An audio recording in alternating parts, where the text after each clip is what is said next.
महाराष्ट्राचा। नमस्कार, मी सुधा संध्यालामध्ये आपलं सगळ्यांचं स्वागत। राज्यातील स्थानिक स्वराज्य संस्थांच्या निवडणुकांबाबत सर्वोच्च न्यायालयाने महत्त्वपूर्ण निर्णय दिला आहे। स्थानिक स्वराज्य संस्थांच्या निवडणुका या नवीन प्रभाग आणि ओबीसी आरक्षणासहित घेण्यास न्यायालयाने हिरवा कंदील दाखवला आहे। याबद्दल मुख्यमंत्री देवेंद्र फडणवीस यांनी देखील प्रतिक्रिया दिली आहे। पुणे रिंग रोड हा प्रकल्प, पुणे मेट्रो रेल हा प्रकल्प, म्हणजे पुण्याचे आता वाढीव टप्पे जे आहेत आणि विशेषतः शिरूर, आपला जो पुणे शिरूर जो रोड आहे तिथे मेट्रो सोबत आपल्याला इंटिग्रेशन करायचं आणि 3 मजली बांधकाम करून मेट्रो आणि त्यासोबत फ्लायओव्हर अशा प्रकारचं बांधकाम करायचं आहे। तर त्याही संदर्भात ते कोणी करायचं, कसं करायचं असे प्रश्न होते। त्यात आज वॉर रूममध्ये मेट्रो आणि MSIDCने एकत्रित बसून त्याचा देखील निर्णय केलेला आहे, त्यामुळे त्यालाही आपल्याला गती देता येईल। मुळा मोठा प्रोजेक्टचा देखील रिव्ह्यू हा आपण या ठिकाणी घेतलेला आहे। असे एकूण महाराष्ट्रातल्या वेगवेगळ्या भागातल्या 33 प्रोजेक्टचा रिव्ह्यू घेऊन या सगळ्या प्रोजेक्ट्सला फास्ट ट्रॅकवर आपण आणलेला आहे।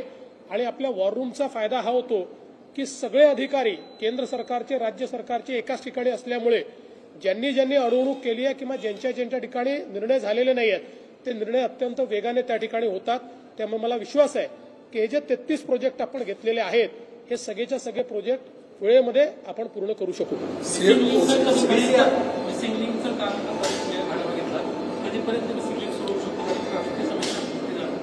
तुम्ही कुठली मिसिंग लिंक म्हणताय? नाही, त्याचं तर आपण डिसेंबर पर्यंत काम पूर्ण करतोय मिसिंग लिंक।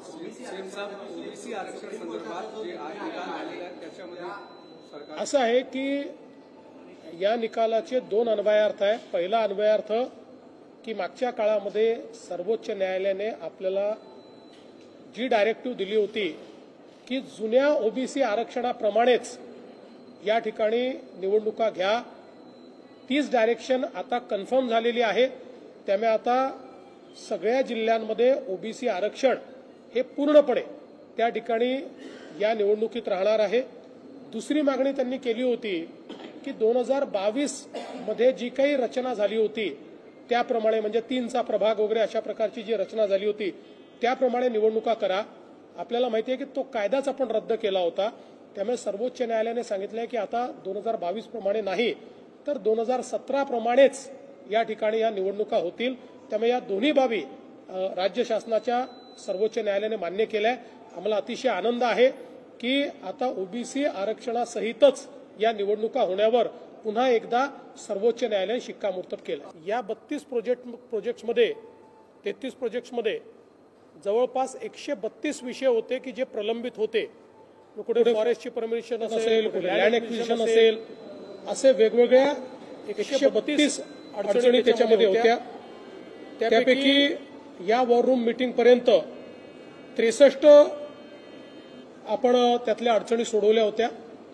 उर्वरित अडचणींच्या संदर्भात प्रत्येक डिपार्टमेंटला त्या ठिकाणी बसवून तुमची काय अडचण आहे आणि ती कशी सोडवता येईल या संदर्भात आज अतिशय प्रदीर्घ अशा प्रकारची चर्चा झाली आणि पुढच्या वॉर रूम मीटिंग पर्यंत हे सगळं सोडवण्याचे आदेश देखील आपण दिलेले आहेत। याच्यामध्ये विशेषतः आपल्या MMR रिजनमध्ये मल्टी मॉडेल कॉरिडॉर असेल किंवा GMLR असेल, गोरेगाव मुलुंड लिंक रोड, त्यासोबत जे प्रमुख मेट्रोचे प्रोजेक्ट्स आहेत ठाणे, भिवंडी, कल्याण, वडाळा, कासरवडवाली, स्वामी समर्थनगर ते विक्रोळी, अंधेरी ते आपलं जे एअरपोर्ट आहे तिथपर्यंत, दहिसर पासनं मीरा भाईंदर पर्यंत आणि जी अंडरग्राऊंड मेट्रो 3 आहे या सगळ्यांची अडचणी सोडवणे आणि त्याची कंप्लिशनची डेट ठरवणे असं काम आज आम्ही केलेलं आहे। BDD चाळीच्या संदर्भातलं देखील काम जे आहे ते अत्यंत वेगाने करणे या संदर्भात आज आढावा घेतलाय। त्यांच्याही काही अडचणी होत्या, त्या अडचणी आपण दूर केलेल्या आहेत। पहिल्या टप्प्याच्या BDDच्या चाव्या या आता लवकरच आपण पुढच्या आठवड्यामध्ये देण्याचा निर्णय त्या ठिकाणी करतो। ताज्या आणि महत्त्वपूर्ण बातम्या पाहण्यासाठी आजच आमच्या संध्या लाईव्ह न्यूज चॅनलला YouTubeवर सबस्क्राईब करा आणि बेल आयकॉन प्रेस करा।